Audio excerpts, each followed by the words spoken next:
We're doing the thing. We're doing the thing. Is it thinging? It is singing, dear. See, that's where it says live. Told you my reading vision sucks. Hello, everyone. I am Nixie. This is my beautiful wife and partner, Robin Shadle, and we're here to talk about her latest book in the Adventures of Sam Hain, Book 5, The Magician's Child. Hello. Say hi to people, honey. I did say hi to people. You just said hello, like greet, like hello to people. Where's Billy?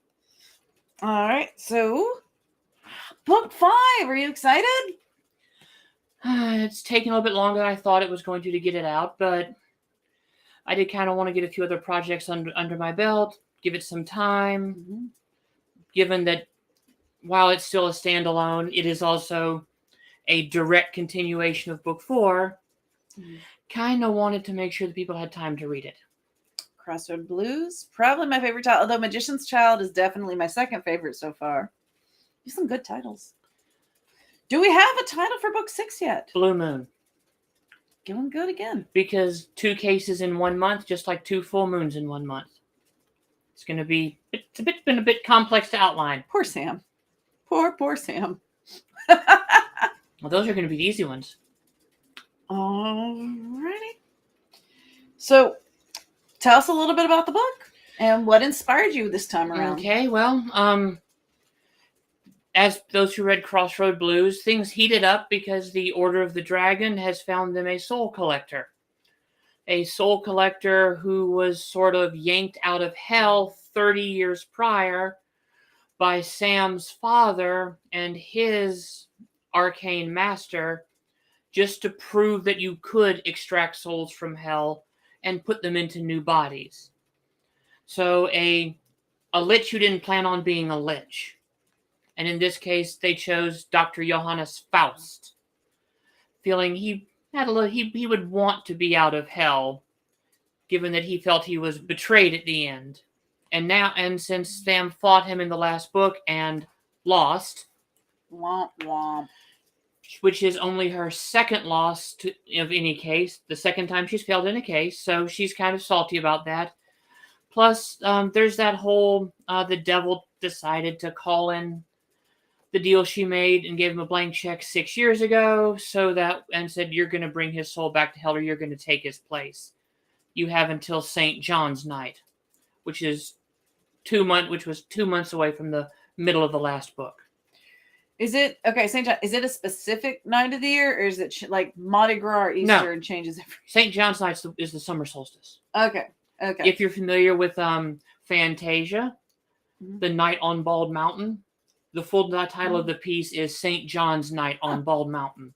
It's Walpurgisnacht. It's the witches' Sabbath. Shooting star, the more you know. I honestly did not know that, and I've never heard it referred to as such. Mussorgsky is my favorite Russian composer. Alrighty. So, who do you want to read reading this book? Who is your target audience? Who do you want to reach? Who do you think will enjoy it? My target audience is there's a couple different people I was focusing on and thinking about when I was writing.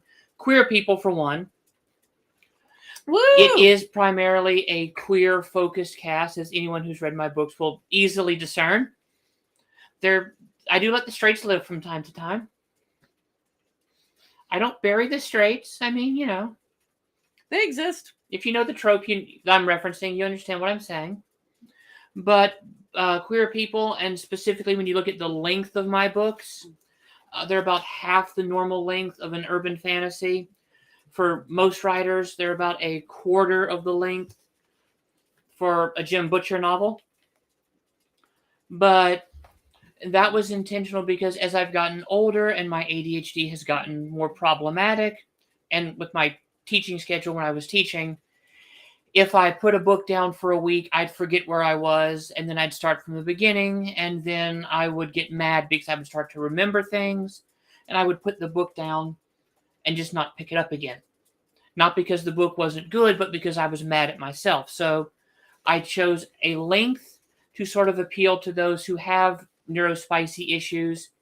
If you give me a week, I will tell you a tale. And sort of because I was inspired by, serial radio dramas.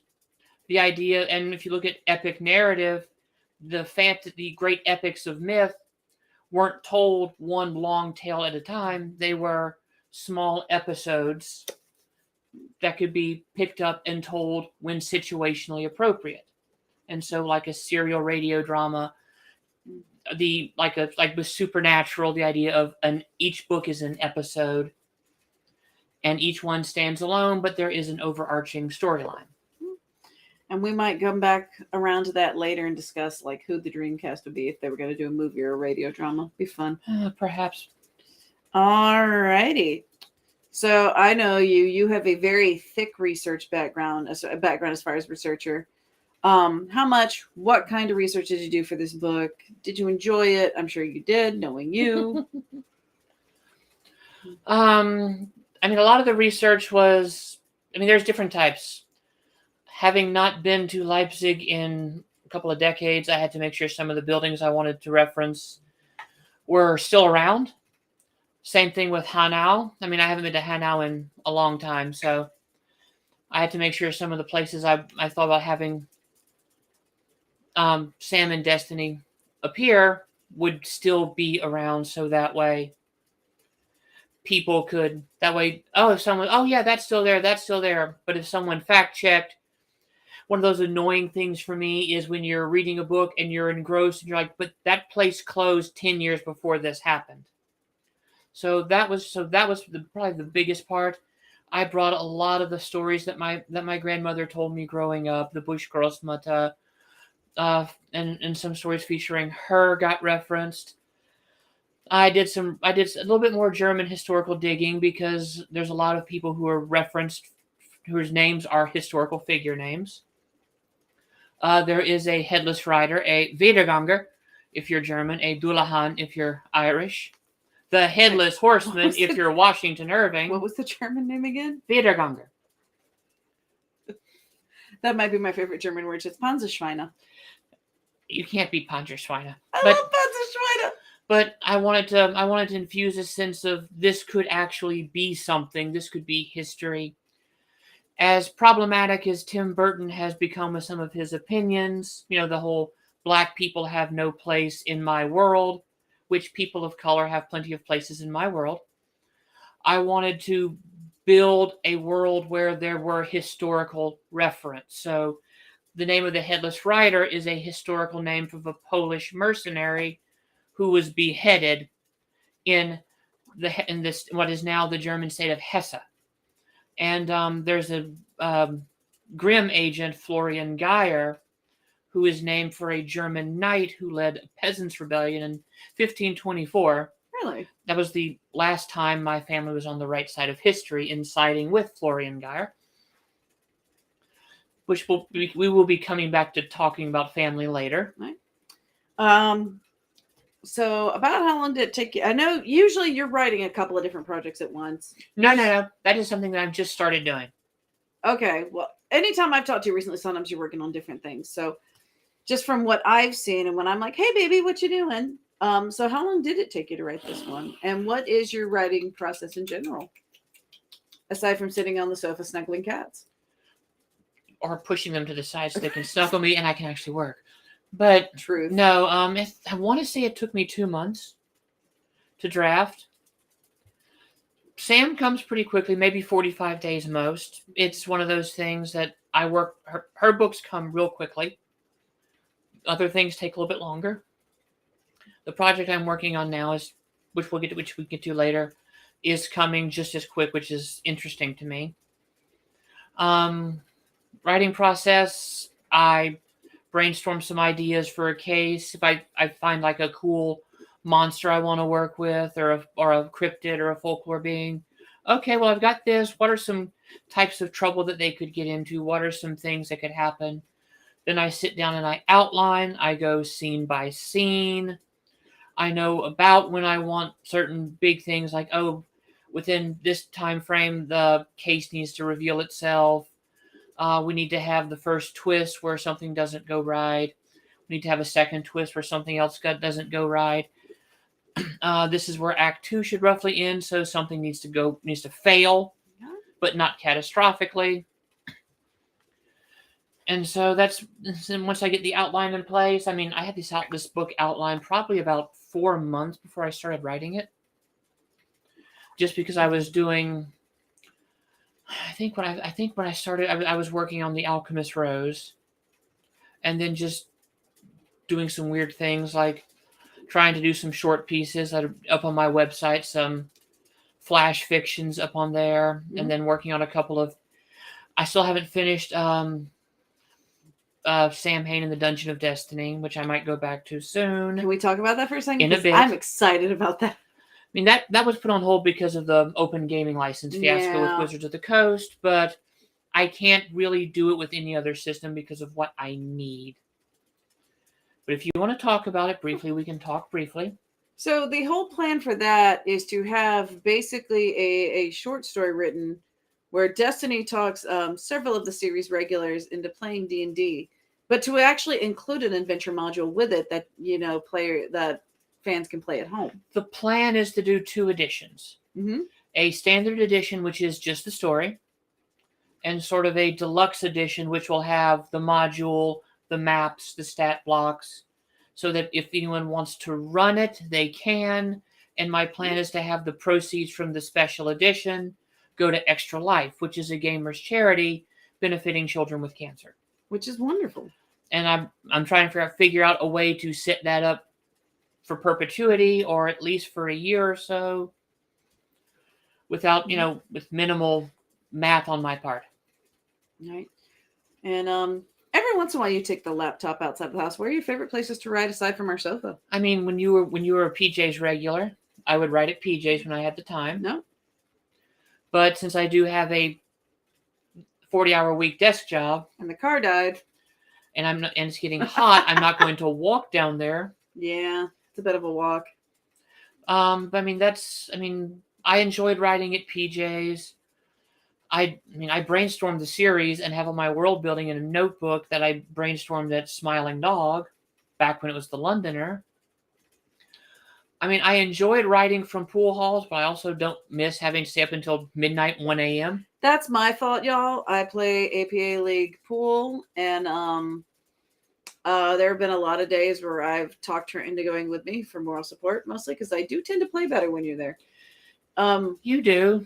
And so depending on the pool hall I'm playing at, she has her favorites. I know Kenny's in particular. It's well lit. There's good food. Although my favorite bartender is no longer there. We love you, Chelsea. We do love you, Chelsea. I mean, I've never written at Cocha, because if I go there and I'm sitting at the bar... You weren't, because you brought your laptop that one day you came in for lunch. To work. Okay. You were working. I would love to write from Cocha, but if I sit at the bar, Kelly's going to talk to me the entire time, which is fine. Or Jackie. Or Kia, yeah. Or me. Or Ronnie. Everybody. We all love you over there. Everybody go eat at Cocha. Or Enrique. Because he does like to talk. Might even cite an author in the wild. But, I mean, I did my first romance, actually, that was intended to be a romance, did have a review of Coach in the opening scene. I still love that you did that. That was before I worked there, too, I think. Yes, it was. Yeah. Alrighty. Were there any challenges or surprises that came up during the writing process for this particular book? Surprises, I'm not sure about. Challenges... I know there's one thing in there, and it's still something that could happen in the book, but I know you were debating... What was I debating? A specific death. That did not happen in this book, but that doesn't mean it won't happen in future books.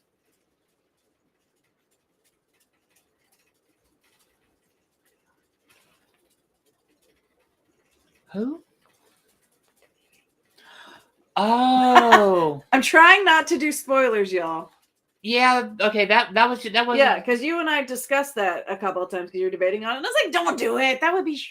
It wasn't a challenge so much as it was just a debate going back and forth. Do I want it to happen?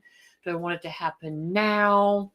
I mean, like I said, it could still happen. It could still happen. It would take a lot more because but that's going to require some more research into German law. As long as Martin has plot protection, I'm okay. Because Martin is Look, you have already informed me that Martin and Destiny have plot protection. Anything happens to Martin and Destiny, and we're getting into force. They're my faves. They're basically the sidekicks. I mean, you Like realize that your Des is favorite Sam's sidekick. Martin is your Carmilla's. favorite characters are the Germans. I'm just not saying anything about that, but Appetite. I know you do. And Martin's a Saxon. All right. So, any challenges or surprises? I'm trying to think if there was a challenge. I mean, we talked about a fiddle contest being mentioned, but that took place at the wrong time of year. And there was mentioning of things, but not of one in particular, because none of the ones you made that we were able to find research on took place at this point in the year. So I had to. Bob was still the king in Austin. Well, that depends on if someone goes back or not. I mean, there's some things I think people are going to find interesting. There, a lot more Easter eggs, and there are a lot more Easter eggs than there were challenges. There's a lot of, especially like for our personal group of friends. Well, no, not just that. I mean, well, you remember? There's lots of nerd references in the Devil's Throne Room. Yep, that was definitely when that little redneck was playing fiddle and not playing it very well. Nope. All right. Are there any particular scenes or moments in the book that were especially fun or satisfying to write? I'm assuming that was one of them. That was fun because, as someone who plays the violin, classically trained, and I like the song, but I also realized that Johnny's little call and response is super fucking easy to play, but the quote unquote noise, as Charlie Daniels calls what the devil plays, is actually more complex technically and requires a lot more virtuosity. And the only reason Johnny wins is he has plot protection, and because Murica, because that was one of Charlie Daniels's philosophical problems. But that was fun to go. No. The devil played the long game. Okay. That was fun to write. A certain astral projection scene was fun. Maybe that was challenging because how would you do that? Yeah. And how would you convey I feel this, but I don't feel it, but you're not here. But you're not here. But yeah. and get that sense down. Mm-hmm. I enjoyed the subtle nod to Luke Skywalker and Yoda with the Bush Großmutter. If you know her legends, I very, very strongly play up on those. I'm trying to think. Anything else? I feel like the scene in Texas with my new favorite NPC. Oh yeah, the scene in Texas where Destiny goes full Texas cosplay. I feel like 80%. Hi, Heather. Hey, Heather. I feel like 80% of the chapters and one of these characters were just making fun of me in a way. Why would I ever make fun of you? Wait, you need a reason? No, but but no, I mean, that wasn't making fun of you, but it was you gave me the character name and you told me to use that character name. She asked, I didn't even know I don't even remember what you asked me. You asked me for like a character name. No. And I used like this alter ego I used for fan fiction, like in high school, guys. But then I don't know if you meant to make it inspired by me or not. Did you? At this point, I don't remember. But you did, and it's so... Again, totally I finished drafting this like in November. Okay. Alrighty. What are some of the key themes explored in your new book and in the series overall? I mean, as in everything I write, struggling with the legacy of family is a key thing. Is it one of the key themes? We don't know anything about that. So. I mean, that's something you see with Sam, because given who her father is and what he's now doing and what he's been doing for at least 30 years. Speaking of, you dedicated this book to your father. I did dedicate this book to my father. Mm-hmm. The guy who thinks Hamlet is a bedtime story. Yeah. And the Book of Revelation. No. I mean, that's a big theme. Power, control, and things, and perception and reality. Those are some themes that get explored a lot. That which on the surface seems evil may or may not be as evil as thought. I mean, Nick Scratch is a complex individual. and I'm beginning to show the complexity of the character.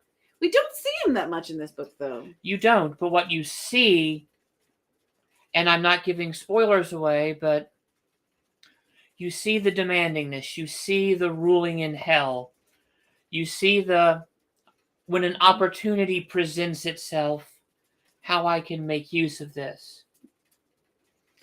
Are there any particular... I'm so good, y'all. There's notes this time. It's not going to be a cluster like last time. Are there any particular messages or lessons that you hope readers take away from this book? I mean, I was hoping this wouldn't be these books wouldn't be so timely, but the world conspired against that.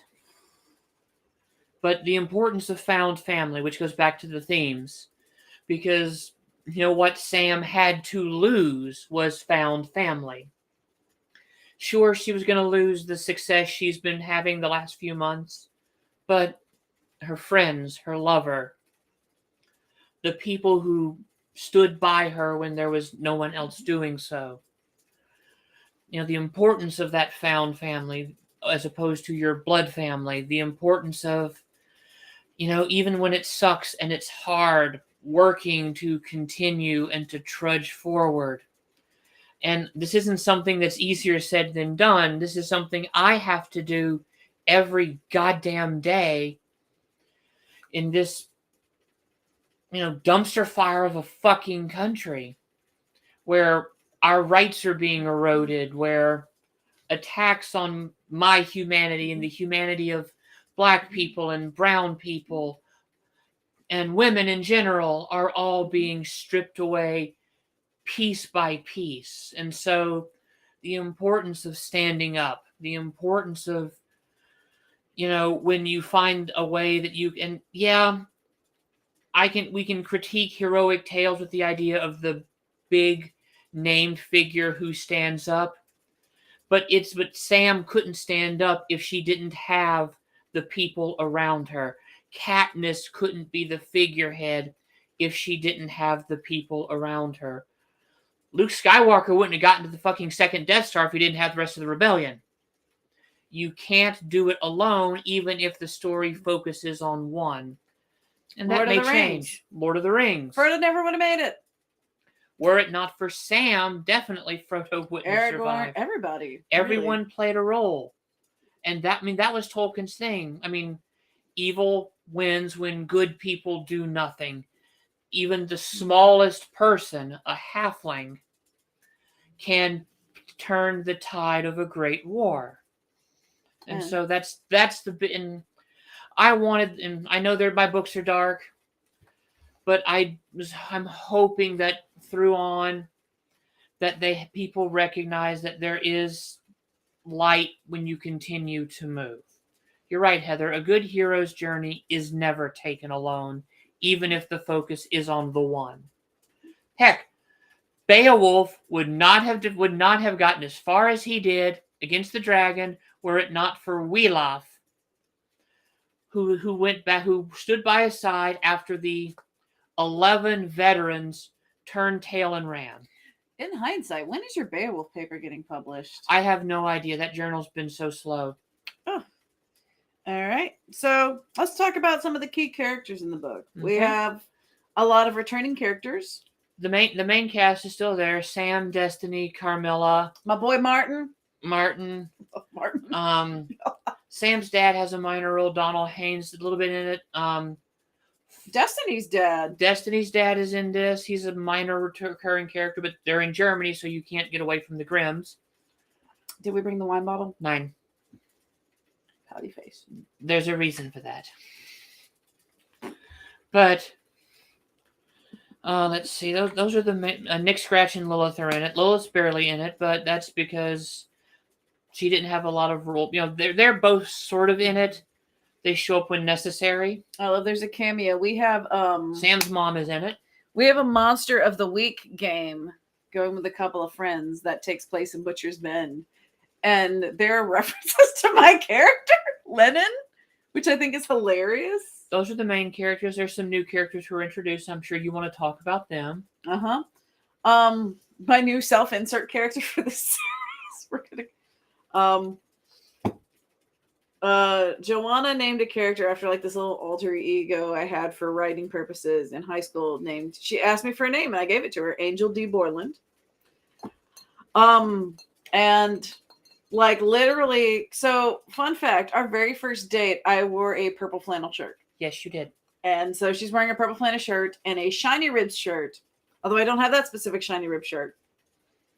I do have a shiny rib shirt though. Everyone go listen to Shiny Ribs. They did put out a new single on April 4th, I believe. So go listen. So shout out. I'm sorry. I love music, guys. Support your local musicians and singer-songwriters. Even the ones who write stupid songs. Shout out. No, I'm not going to do that to them. About Donut Taco Palace. To be fair, they don't play that live. I love that song. But they have a bunch of other songs that are not Donut Taco Palace. That's just the one I sing around the house because I can remember all the words. She's making fun of me now. But definitely, except I would not drive a white Ford F-150. I would drive a pickup truck. It would not be a white pickup truck. Deal with it. So. And her partner, Renata Navarro. Mm-hmm. We have another impressive woman of color who is basically Destiny's parallel. Destiny's Latina parallel. Mm-hmm. And they bonded. And then, oh God, Destiny goes off the stereotype rodeo. You mean the Texas cosplay? Although I want to know if those Sailor Moon build like this actually exist. Yes, they do. You showed it. I'm pretty sure. No, that was a transformation birch. You said wand. Oh. I'll be specific about my Sailor Moon, y'all. You didn't even have anyone drink a Topo Chico. No, I didn't have a Topo Chico. Deal with it. Sorry. Y'all, the Texas is strong. Next time you got to reference my H-E-B coffee. No, I don't. Yeah, you do. Even Jamie Harris drinks it. Another wonderful musician. This one actually is a wonderful musician. Joanna actually came. I worked her show last week and Joanna came, and Jamie is a delight. We had Jamie Harris and Pat Byrne. Y'all go listen to them. They're amazing. I will music suggestions. We'll make it fun Texas playlist for this. Most of them are distraction. No. Are any of the characters based on real people or experiences in your own life? I mean, where do you think I got the Texan with flannel and band T-shirts and combat boots, whose blonde always has her root showing? I have a hair appointment in a week, bitch.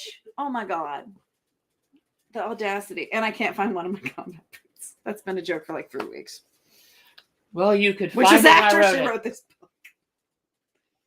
You know, hear me out. There's this weird thing you can do, which is find some things to get rid of and then buy a new pair of combat boots. Maybe. Heather is the best audience. I know. The shade is always going to be there. I mean, Destiny's usually my shade character. Oh, God. All right. And Martin. How did you go about developing and fleshing out your characters? I mean, aside from asking your wife for opinions, you just got to give me a name. That's all you got. She sent me through a deep. No. You sent me through a deep dive looking at cowboy boots one day too. That was so I could make fun of Texas fashion. Oh, with Destiny going over the top. I do need to get me a new pair of boots. But anyway, I mean, Sam, this has been a long time coming because I've been saying from book one. She's been saying from book one, I don't need magic. I don't need magic. I can do just fine. And now we're at the point where it's fuck. I need magic. I could have just walked into Buckle, but I'd rather not because I don't want to be swarmed by salespeople. I feel like Buckle's not quite stereotypical enough. There's like literally a niche area of like custom Texas fashion. I mean, I remember that shop you dragged me into in Austin. We're talking like 80s Dolly Parton. Oh, I love that shop though. Speaking of shiny ribs, they do a custom shiny ribs embroidery. Yeah, that's great. Don't care. Dr. Rock and Roll has one. Still don't care. Red Dragon. My brother has one, and if it's still at my parents' house next time I go, I'm gonna steal it. Ew, gross. I'm gonna wash it first, but wash it at least 20 times. It's like a $80 shirt, so wash it at least 20 times. to get the lane off of it. But I mean, Sam's been developing over the course of the entire series. Destiny's has been slower, but we're moving to something that's gonna hit a nail on the head very soon for her. Carmilla and I mean Martin's probably hasn't developed as much. Carmilla's developing slowly too. Martin's developed something. 40 times sounds good. Oh, we're not. Oh, What is Martin I'm developed? not going to throw shade at you right now, Heather, but you know the things I can say. I love you. Do I need to go get the writing? Martin has developed a waistline. Oh yeah, he's gotten fat. He's gained some weight in this book, and it's commented on. Because apparently he's been eating truffle. And given vampire metabolism, that he's had to eat a lot. Yeah. But so there's that. I mean, minor characters that may appear only once, I try not to develop so much as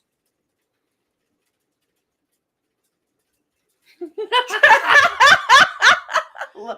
Heather, you know I love you so much. You know I love you. The crop is what somebody needs more than once in a while, especially in the morning when he has to go to work. But I mean, Donald, I'm keeping ambiguous for a while, but I think it will become apparent, if not in this book, very soon. He's pretty much crossed a threshold. There are things he doesn't know, though.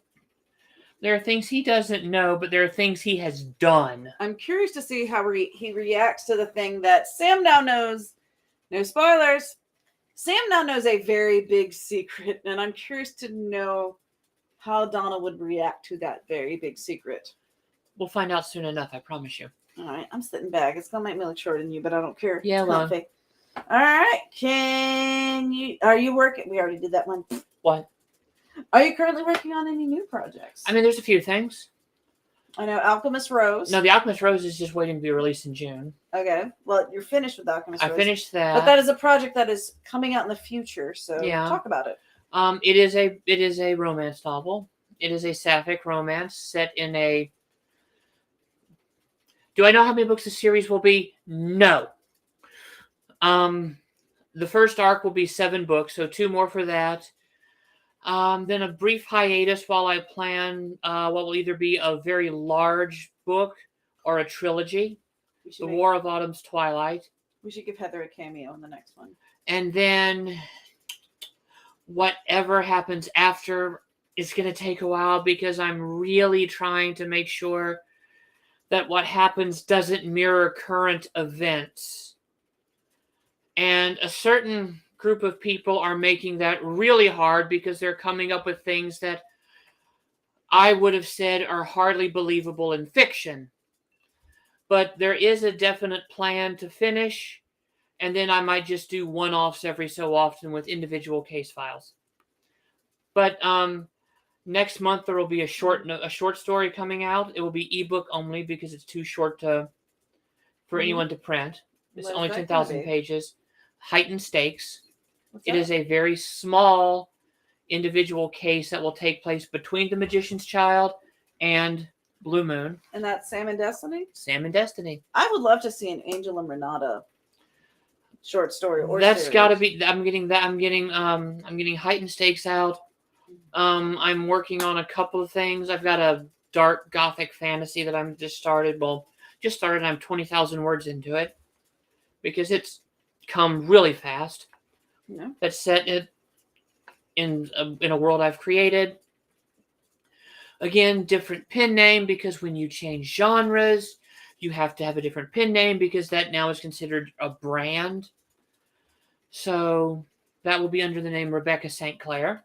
Ooh, a new pen name. Yes, because you have to do that. Because theoretically, the audience for each genre is going to be different.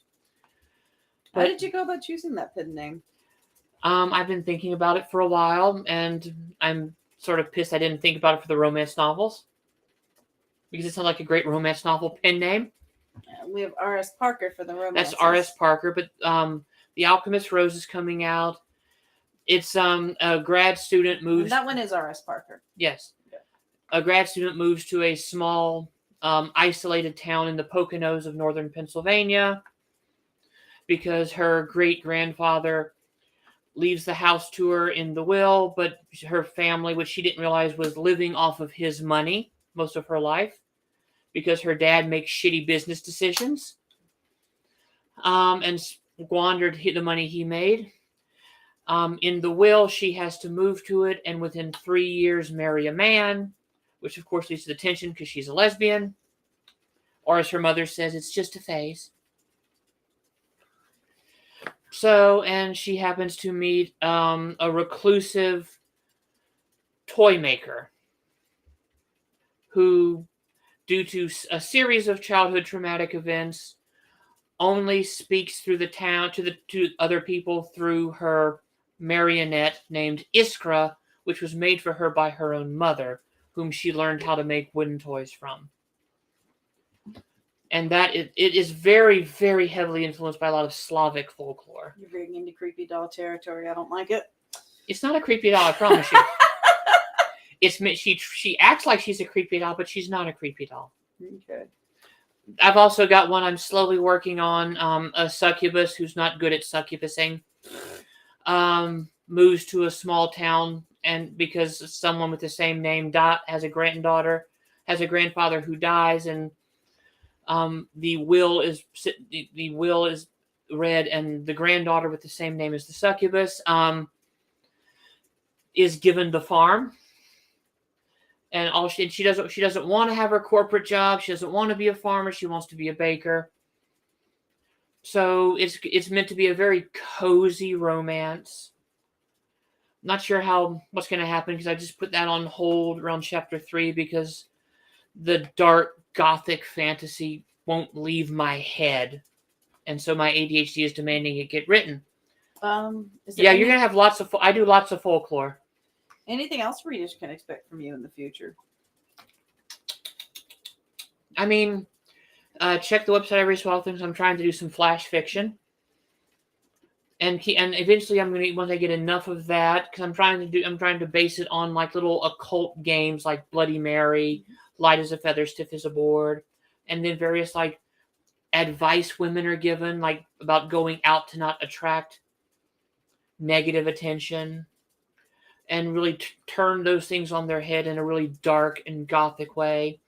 And when I get to the point where I get there and I get enough, I might release that as a short story collection. Do you think you might take an academic turn and maybe do an academic paper with all the folklore research you've been doing? I know you've already got the Beowulf.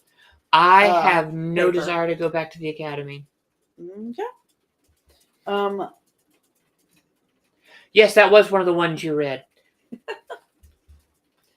All right. What advice would you give to aspiring writers? Write what you know. Write what your passion tells you. Write from the heart.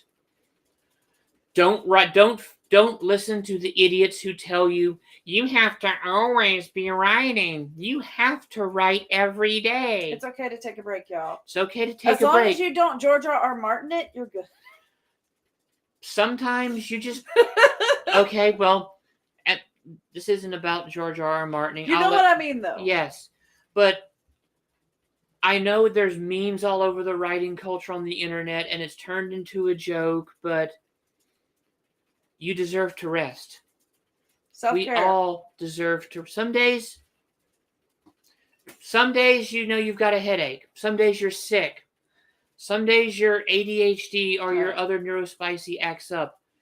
George R. Martin will get around to it eventually when he decides he's got nothing better to do, sleep. I will say we did meet George R. R. Martin the day we got officially engaged. We did. He's actually a very sweet man. He looks like a Cajun pawpaw. He does look like a Cajun pawpaw. And he's just so sweet. And then you're like, this man is responsible for so much murder and trauma. And it's weird. It's like meeting Robert Englund because he's super, super sweet. But he's Freddy Krueger. Well, the nicest people can bring out the darkest things. Ooh, I like that. I mean, it's a long-standing belief. All right. What are you currently reading? Anything good? I'm rereading the Prydain Chronicles by Lloyd Alexander. These are fantasy books for young children from the 60s. I read them as kids. I love them.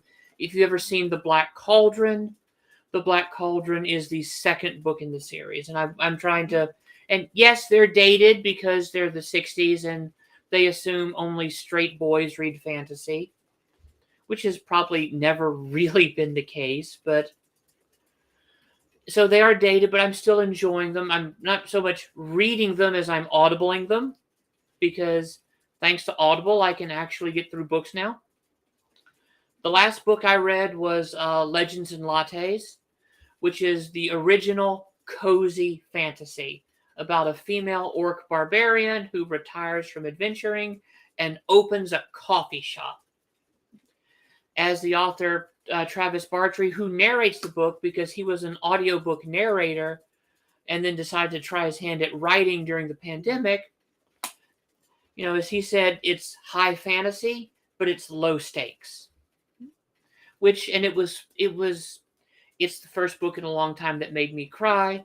I'm about to go back and reread Scary Stories to Tell in the Dark. I was about to say, you just ordered us a treat online. Yes, I did, because I read all of those books as a kid, and I love them, and I want to read them again. Quick check with people online. The girl with a ribbon around her neck. Apparently it's a green ribbon, but we both remember it as being a yellow ribbon. Yeah. Are we crazy? Is there anyone else? I need to know. Because I swear to God, it was a yellow ribbon. That gets referenced in all the gods. Liam's Doom. Because in Liam's Doom, Destiny mentions that Sam's dad popped into the office once with the girl he was dating who had a yellow ribbon around her neck. But now, we saw a reference online and it was like a green ribbon, and we're like, a green ribbon? And everyone else seems to remember that it was a green ribbon. But I remember yellow ribbon very vividly. Same. And Heather thought it was blue. Ooh. Which, if you're leaning folklore has different versions. It makes sense. So it makes sense, but but so many people on the internet say green ribbon. I wonder.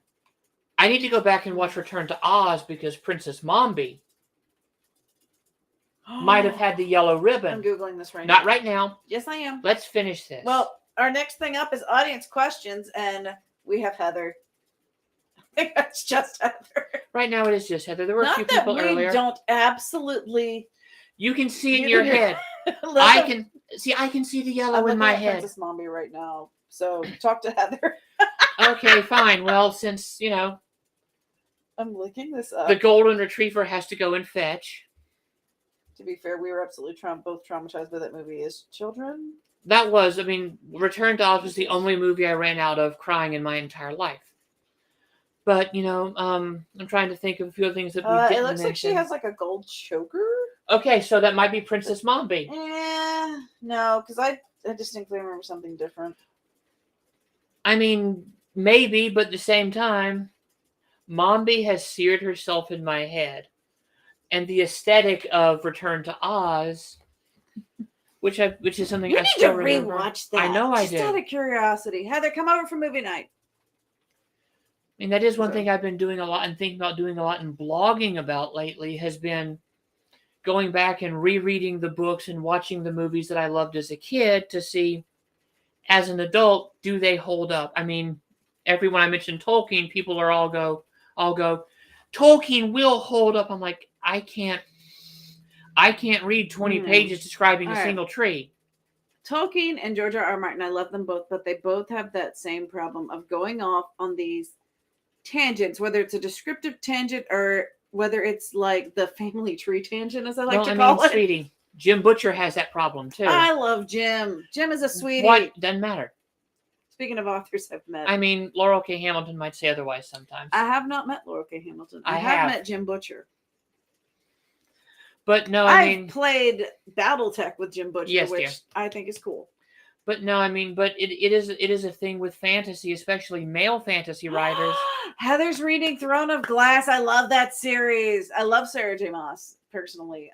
I personally liked the I'm glad some people can read Court of Thorn and Roses series a little bit better than Throne of Glass. I can't stand her writing. I don't know, because you got the first book for Court of Thorns and Roses, and you didn't like it, and I picked it up and I got hooked. I need to get the new one. I mean, have I the one stopped- that came out like last year. I still have it. I I'm stopped terrible. reading when the main character killed a rabbit, but also I've got Which was like chapter 2. But you know, I didn't care for the characters. I know, you I have liked money the trauma. world building. Aww. Thank you. I like some of the she has that what I call the J.K. Rowling issue where she creates a good sandbox. The world building isn't great, but it's a sandbox that you can play in, which is why I think her books and Rowling's books are great for fan fiction writers because you can do things with them. I've never gotten into the fan fiction on that side. Most of my fan fiction that I've been reading is either Critical Role or Phantom of the Opera. I mean, I look and see what the trends in fan fiction are and see what's getting written about. I mean, being on Book Talk, which is so weird because I'm friends with so many straight romance writers. That reminds me, I need to read Iron Widow before the new book comes out. Who are all mad at me now because I don't comment on their thirst trap videos with the hot hunky guy, and I'm going, I'm a lesbian. I don't care about. I still haven't read that one, and I need to. I need to catch up on book. I read no Crescent City books that are not Anne Rice. We love her. And we need to watch the new Anne Rice series. Even though I have so much things. Even though she's problematic when it comes to fan fiction, and Anne could have destroyed fanfiction.net in general. Okay, to be fair, and I don't recall reading in an interview with the vampire fanfiction specifically, but I have read some really fucking terrible, god-awful fanfics. And, you know, as an author, I feel like it makes sense not to want people to fuck with your characters in those terms. It does, but it's all. Sense? But here's the thing. Here's why I would not have a problem. Even though, speaking of problematic authors, I feel like Cassandra Clare did better with Harry Potter than J.K. Rowling Here's why I would not have a problem. It's what's called rage farming. What Bud Light and Anheuser-Busch are doing right now is they are calculating on the rage that is generating from a decision of showcasing their corporate beliefs to generate sales. And it's paid off. The weird thing is they've supported Pride for years. They have. You can buy rainbow Bud Light cans at Pride festivals. For I've $6. seen them. They're pricey, but but rage farming. I would love rage farming because when the fans get mad at fan fiction and they make comments, that puts SEO clicks on the internet, which keeps you in discussion. Or there's the people that buy beer to pour it out or buy books to burn them, and you're like, you dipshit. It's what fueled sales for Crossroad Blues because when I advertised on Facebook, all the conservative Christians saw a book whose theme was about facing the consequences for making a deal with the devil and started calling me a Satanist and sharing it and saying, look at the Satanists, look at them. We have to ban these books. And it fueled sales. What was it? There was the one guy who over and over again, what was it he said? Satanic. There was a guy just who over and over who wrote out prayers for me on my Facebook page. Oh, he cares about you. Thoughts and prayers. You know, all of that. But it generated publicity. I didn't like seeing it because as an independent author, I have to manage all that myself. I don't have a team to do it for me. But it generated publicity. And now that my audience is apparently in Australia. Speaking of favorite Eurovision entry so far, Germany, you know that. I like Australian Czechia a little bit better. Sorry. You're wrong. No, I'm not. Yes, you are. No, I'm not. Yes, you are. No, I'm not. Gay German vampires are better. But ooh. Okay. Purchasing the books, sharing posts. Read the question out so people can hear it because there's different platforms. So Heather's asked, because Heather, one of our dear friends who is awesome and is here supporting us, has asked, how can we support you other than the obvious by purchasing your work? Should we share posts, write reviews, etc.? What's the best way for us to generate sales for you? Share posts, writing reviews. It's one of those things. Amazon, which is, you can, and I've had people go, I don't want to buy your books from Amazon. Like, I don't sell directly because it's expensive. I don't have the storage space to keep books on hand. And it's expensive. Amazon is 80% of the retail book market right now. So writing reviews is essential because... Look, I will say, I got 2 different emails from Amazon notifying me about this book coming out, and I'm married to the author. Okay. And as it I made was me about to happy. say, Amazon bases rankings on 2 things: sales and the frequency of reviews that have words. Not just the stars, but the words. So I appreciate everyone who's put 5 stars, 4 stars, but writing a review, sharing posts, talking about the book to people you think might have even a passing interest. I mean, Heather, I know when you were teaching middle school, I'm like, that's a bit too young, but you're now teaching high school. Any students who might be queer might have an interest in writing. I mean, I was reading Stephen King at 11, but I don't want to get you in trouble because as a Gen Xer with boomer parents, my parents basically just didn't pay attention to me. Yeah, I was reading, and the things I read, and you would have thought my parents would have paid attention to that, but they didn't. I mean, my grandma just encouraged me. I got in trouble for writing a book report in 6th grade on The Stand because it was a very good book report, I was told, but it was inappropriate to read that book at that age. I was told junior year of high school, this is right after the first Harry Potter book came out between my sophomore and junior year, and I was not allowed to write a book report on it, but my friend was allowed to write a book report on Lord of the Rings. Aw, thank you. Also, I don't know, they're smutting some of them, maybe but not. There is also trigger warnings in each book. I mean, I would definitely say don't have bloodlust in there. Well, and I know one of the things that they're trying to pass in state right now prohibits both books with sexual content in libraries. I don't know if the school. It might be. That's the issue to think about. A good old fashioned "don't say gay" bill. I don't say gay in any of my books. So, teaching literature, you have to. With that in mind, please write your local government and ask them not to pass homophobic, transphobic, misogynist, and racist bills. And anything with censorship. We don't need people. I mean, granted, censorship is what gets people to read books now, but we don't need anything that prevents information getting out of the hands of people. It is a parent's job to say their child cannot read something. It is not the government's. I mean, I had issues with that. I mean, I got in trouble my last semester for next to my last semester because I taught Faustus and the Monk to college students. How is that inappropriate for college? I remember.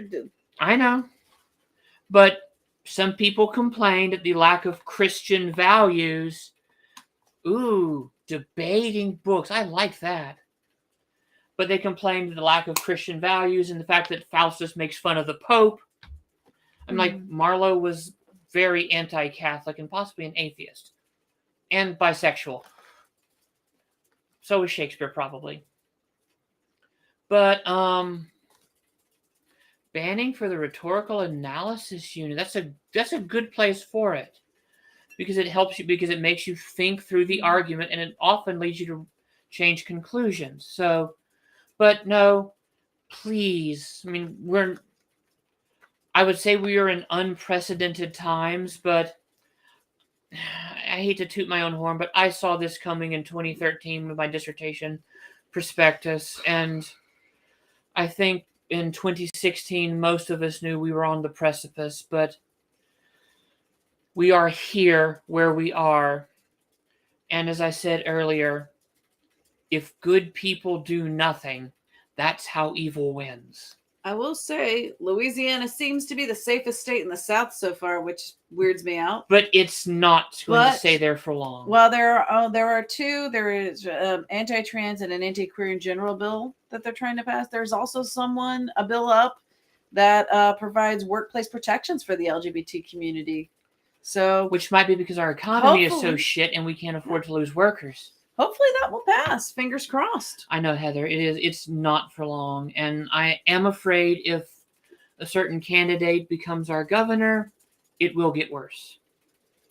So please, if you care about anyone who is woman, queer, person of color, please write to your representatives and think about how you vote. Fight for the rights of your fellow human beings. We are all of the same blood. We are all one and the same. Those who, if there is right given to one part of the people, it belongs to all of them. To quote Critical Role, don't forget to love each other. Come on, y'all. I'm gonna get emotional. So, Which is why you need to pay attention. unless Heather has more questions, someone else is There are watching some now. other people in the chat, so if There's someone else has else. questions, I don't know just who it is. type them into the chat. Yeah.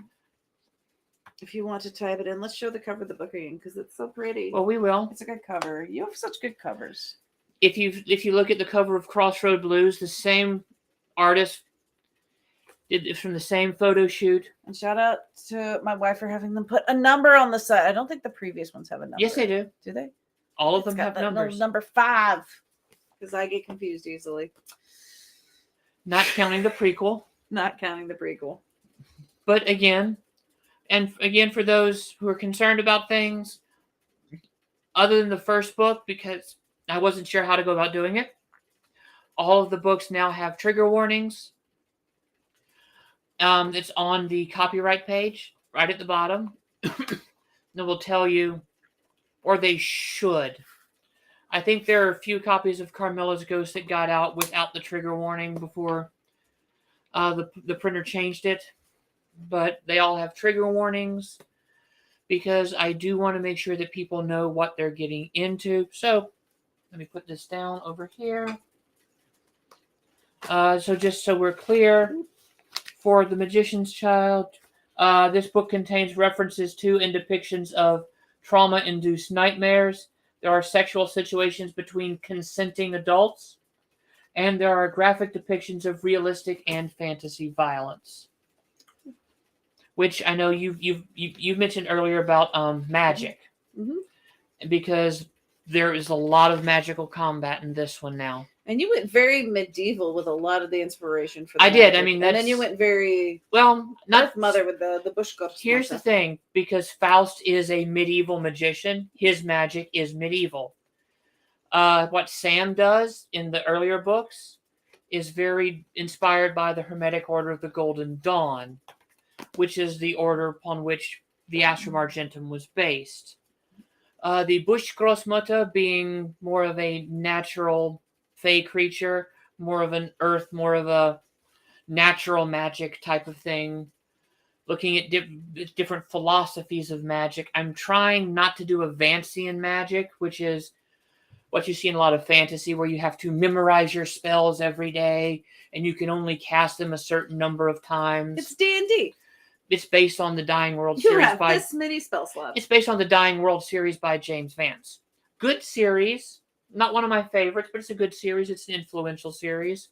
Speaking of, I'm probably going to go back and reread the Earthsea books pretty soon. Ooh, because those were so good. Wizard of Earthsea it was early queer representation in fantasy. And POC. I remember when they did the TV series, Ursula K. Le Guin was peeved because they cast a white guy as Ged. Oh, and speaking of Ursula, you can look up her writing schedule on the internet for those who want to do. How do you do a writing schedule? She wrote for like 3 hours a day. That was it. And what does Stephen King do? He does tries to do 6 pages a day. Stephen King has said he tries to do 8 to 10 pages a day. The important thing is you do what's right for you. And I didn't really go through my full process because my writing process has changed over time. It also involves chasing off cats at a regular basis. I mean, used to, I would do the write all the time, write every day. If I'm awake and not working, I was writing. Now I roughly do from the time we finish dinner to around 8 or 9 o'clock. Try to get, 500 to 600 words in. I usually play Stardew Valley while she does usually that. Which is kind of funny because a lot of people... Because that inspired one of the books you were talking about earlier. It has, but a lot of people sit there and go, how do you set the mood to write certain scenes? That's one of those common author interview questions. Look, I wrote it hungers watching you play Stardew Valley. So I wrote a child killing cannibal while you were farming. Yep. There's some little dark. Hey, if you really play Stardew Valley, there's some weird dark stuff in the background, and you're like, oh God. You know, I mean, I think I wrote the astral projection sex scene in this book while watching guys' grocery games. I mean, I don't set the mood. We do watch a lot of Triple G in our house. I don't set the mood. I don't have to be in a particular mood to write a scene. I just write. And I have an outline, but if the scene decides it needs to go in a different direction, I write what I feel it needs, and then I make notes in my notebook that I have for each book I'm writing, what was changed, so that way when I go back and I reread it, if I want to go back. So yeah, I mean I know it's a roundabout way of getting back to my writing process. My writing process evolves over time, and I'm eventually going to get around to using I have another YouTube channel that's going to be focused on writing videos to talk about my process, to talk about self-care for writers, because while a lot of us recognize the writing memes are all jokes about you should always be writing, or write every day. One, new writers don't know that these memes are jokes. And two, as our friend Dr. Joel Terranova and I have discussed, that's what we were told in grad school. You should always be working. And as someone who is now an educational research consultant, many of my clients are told, if you're awake, you should be writing. You should be working. You can't take a break. That's toxic. And that's why a lot of people get burnout. That is why a lot of people get burnout. And so taking a break, taking care of your mental health, so writing outside if it's a nice day, writing at a coffee shop, writing at a bar, what European writers do. Taking time out to snuggle the cat. Time out to snuggle the cat, to play a video game, to read a book, to go out with friends and eat a nice meal.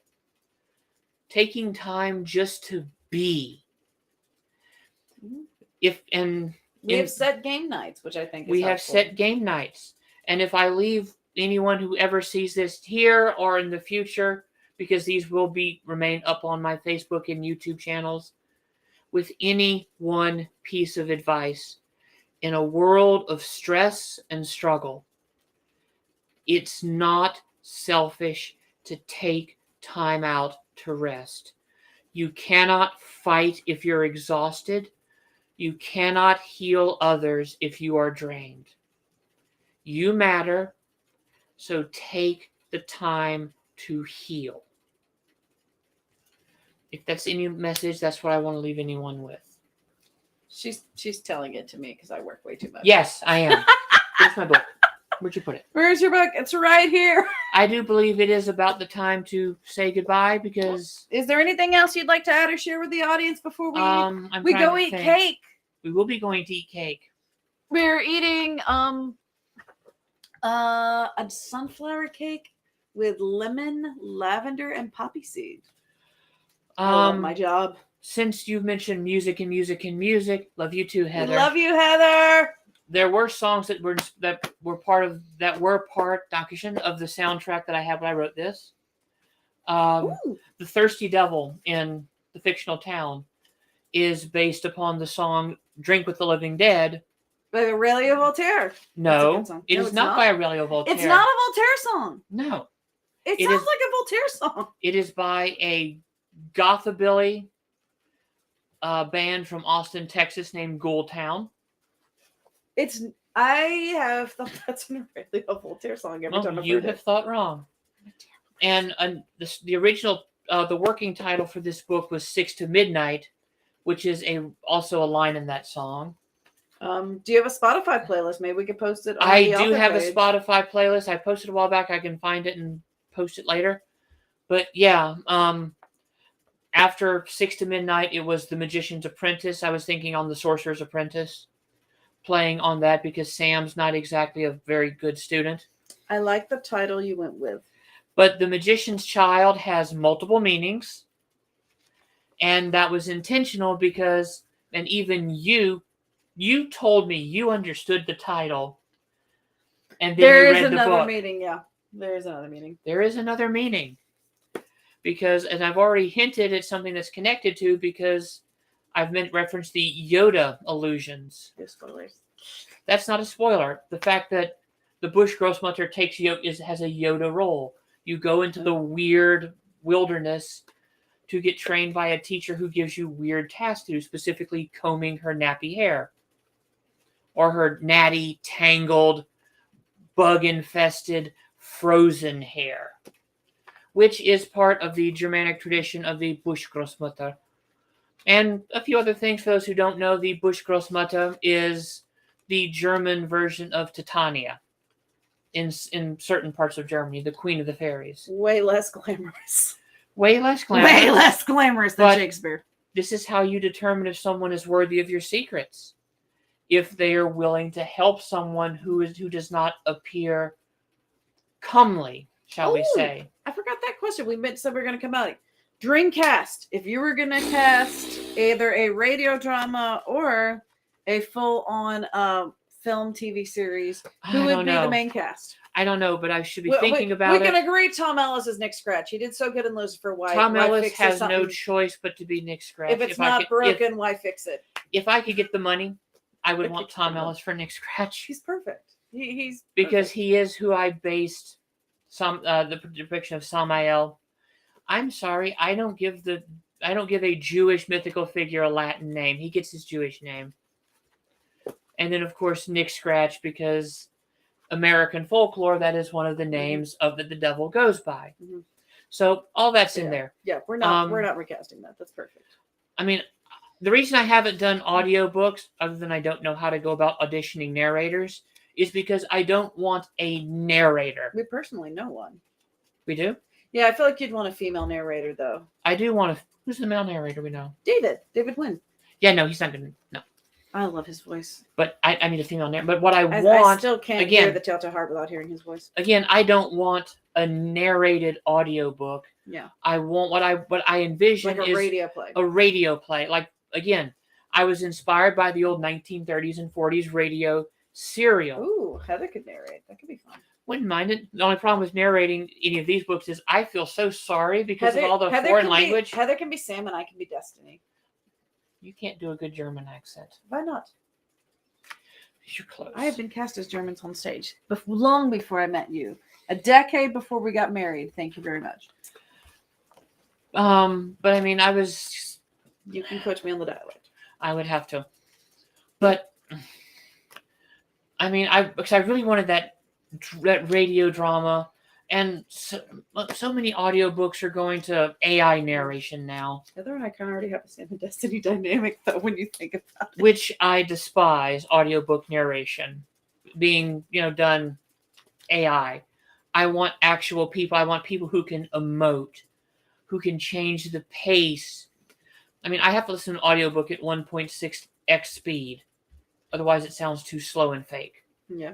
But, I haven't really thought of a cast because I realize that the undertaking of what I want is just so labor intensive. Mm-hmm. But I mean, someone older with gravitas for Martin. I mean, if the guy who played Niles could do a good German accent. Christoph Waltz would make a good Martin. Christoph Waltz would make a good Martin. I mean, I know he's like, we need a German male, but he's so good. We need someone who won't do the... Also, him doing I Am Aware, perfect. Someone who won't do the goddamned Hollywood Nazi. Yeah. I need an Irishman for Donald Hayne. I do need someone with an Irish accent for that. Call Meanie.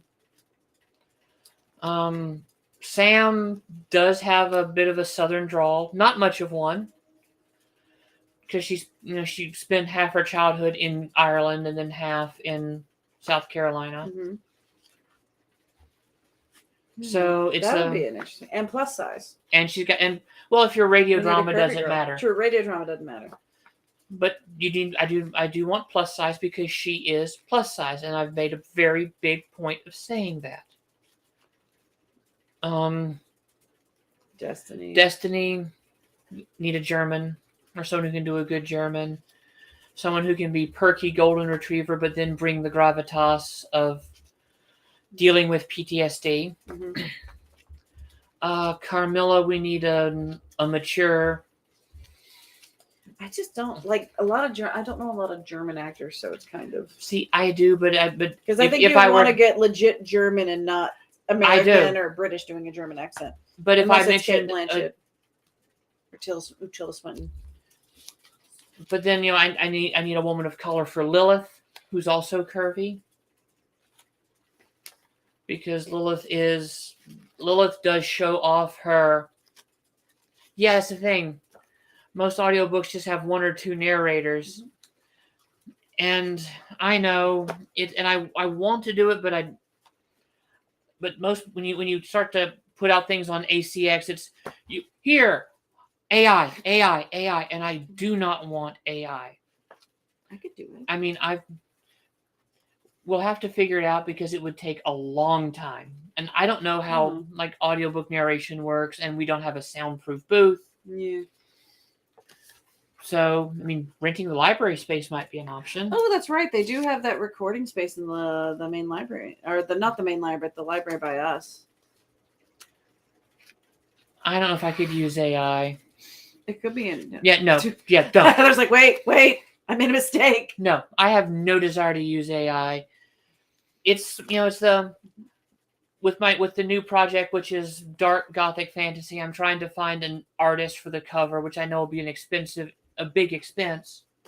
Do you have anyone in mind? We knew a lot of phenomenal artists, but I know that might not be yourself. I know you had Arlie Opal do art for Sam. Oh no, Arlie will be anything I do for art for Sam. Arlie captured Sam the way no one else I've paid to capture Sam has captured Sam. So Arlie is my Sam artist. I would love to see Morgan interpret Destiny. Is that weird? I was trying to get Morgan for Crossroad Blues. Yeah. For the art scene. Mm-hmm. I wanted Morgan to do a watercolor, but she wasn't in the mood to do watercolor commissions at the time. And I was going to give her $500, but still. We love our Morgan, though. But that was my plan for that. Miriam, who's a German artist. We love Miriam. Captures, sort of the tone. I mean, her portraits of Sariel for you and Josefina for me. She's done a couple of our D&D characters, and her art is just she is one of the few artists I do not have to give more notes to. It's here's what I'm looking for, and she nails it. And she does that. There's a few others I know on Twitter I've talked to who, again, for a cover, I'd be looking like $2,000. Miriam for like a historical portrait of Carmilla would be so. See, good. I would love. I will be commissioning her for that eventually. She does a lot of fantasy based. She does fantasy. She does royal portrait style, which is her favorite thing to draw. But I mean, I am looking for someone to do at least the main characters of this book. So the vampire who's a monster hunter, the vampire hunter / imperial shock trooper with jackboots and black uniforms, and then the hellborn nerd with ADHD. About the new book. The new book. Okay. I was like, wait a minute, this doesn't. No, that's what I've been talking about. Because that's why I'm looking for someone to do that. But it's it's fine. But finding the right artist takes time, and it's hard to tell people no. Like, your art's good, but it's not the style I'm looking for. And there are artists we love that we've commissioned for other. They things, are, and it's just depends and on so the many of the artists that I find are anime style, and that is not the style I need. Danny does great comic book style. Danny does great comic book, but like for this dark fantasy, which is tentatively titled Ghosts of Shattered Lives. Ooh. Good title.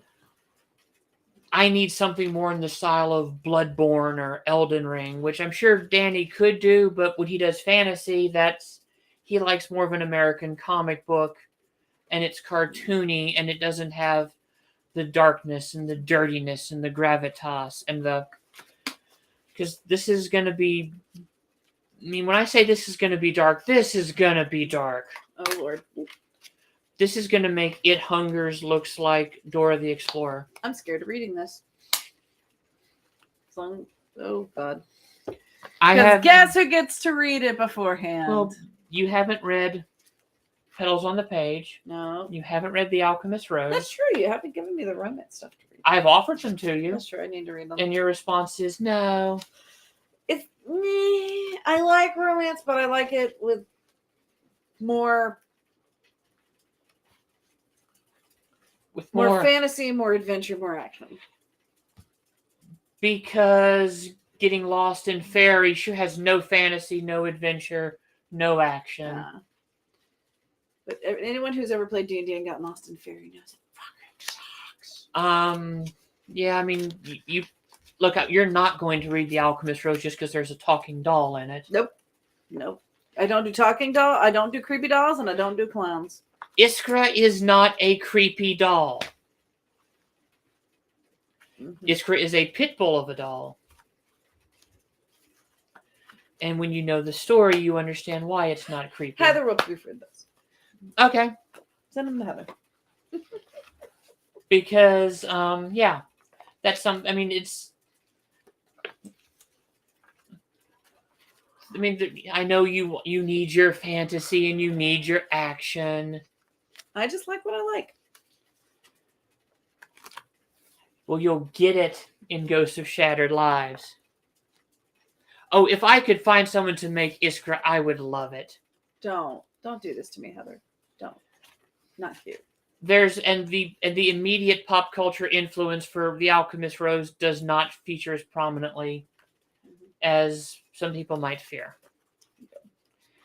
It's more of a you can see the homage. Okay. Random ass question that's popped into my head. As far as Sam, Destiny, and Carmilla, who would they and Martin? I'm gonna throw Martin under the bus on this. Who would they marry in Stardew Valley? Martin wouldn't marry anyone because he's tired of dealing with two disaster lesbians who just can't seem who fine on their own, but together are Martin useless. wouldn't pay attention to the relationships in the game at all. No. Okay. Sam? Abby. Destiny. Given how borderline asexual Destiny is, she'd probably find someone who would be a good roommate. Would she be the one that gets Krobus for a roommate? She would probably be the one who gets Krobus. If she did go for a romance, I feel like Sebastian. Possibly Sebastian. Yeah, I mean, the artist, she would go with Sebastian probably. Carmilla. Carmilla would probably go for either Leah or Maru. I like Maru. So many people hate on Maru. Maru was my first one that I picked, so. But, yeah. I mean, I know you're not going to read the romances. That's why I don't push them on you. Thank you. I mean, it took you how long to read this book? Longer than it should have. Especially considering that day I got sent by the airport, but I was too busy having panic attacks. It was great. Especially, I gave it to you early in January. Mm-hmm. So, random fun fact for Heather. I brought this book with me. I went to Disney World. I was in a wedding. And I didn't get to read much on the flight on the way over there because I met up with my godson and his father in Dallas and flew from Dallas to Orlando with them. And the day that I was supposed to fly home, the FFA was the day in January that the entire FAA shut down. So it took me almost 15 hours to get home. It was good. Which would have been plenty of time to read the book. Which would have been plenty. I literally read this in 2 baths. Which, if you know me, those can last quite a while. But it is the longest of the books in the series. By about 10,000 words. I feel like It Hungers took me longer to read. Not gonna lie. Well, It Hungers was also darker, and you had to deal with torture and cannibalism. Yeah. I was not a happy camper that day. Nope. No, I mean, and not every book is going to read the time that it's estimated. I mean, I know the printer estimates that this should be a 12-hour book. Some people read faster, some people read slower, some people get distracted because they have to put out fires all the time at work or at home. Things. Oh, there's cats. Cats are very good at distracting. So Should we bring Salem in? to No. say goodbye? No. Mm-mm. She has been in a destructive mood and with the zoomies. And she's dumb. And I don't want to deal with, any of that. No. But no, I mean, I think we've gone longer than I thought because we have had stuff to talk about. We've had people to talk to, so. We've had Heather. Thank you, Heather. We love you. So that said, I think it is time to say goodnight. Say goodnight, Nixie. Good night, Nixie. Thank you for doing that. Thank you for You would have coming. been disappointed if I hadn't. I would have judged you. You always judge. Thank you for coming. The Magician's Child is out. It is still standalone if you don't want to go through the others, but all of the others are available. We're in paperback all across the internet. Yeah. Next time we can talk in person, we'll get a third person in. We need to hang out. We haven't seen you in forever. As soon as we get a car fixed. Yeah, if we ever get our car fixed. But that's another story for another time. Thank you for coming. And to the others who popped in here and there, thank you for joining us. I'm Robin Shadle. This is Nixie, my wonderful partner. Go read the Sam Hain adventures. And you can also find the R.S. Parker romances on Amazon as well. We will. That said, I'm off Friday. Mom might come visit. look, we have work to do on that. So don't make other plans. Okay. You're getting me to take PTO for your mother. If she shows up. Yeah. If not, we're getting pedicures with Linda. If not, I'm going to stay home and write. Yeah. That said, thank you for coming. We look forward to seeing you. Again, please, if you read the book, write a review, share a post. These things help get the word out, especially with the changes to social media where I'm going to probably have to pay for my account to get visibility, which is frustrating to me. And don't forget to love each other. And don't forget to love each other. So that said, let me pop this out. Have a wonderful night and a wonderful rest of your week, everyone. Goodbye.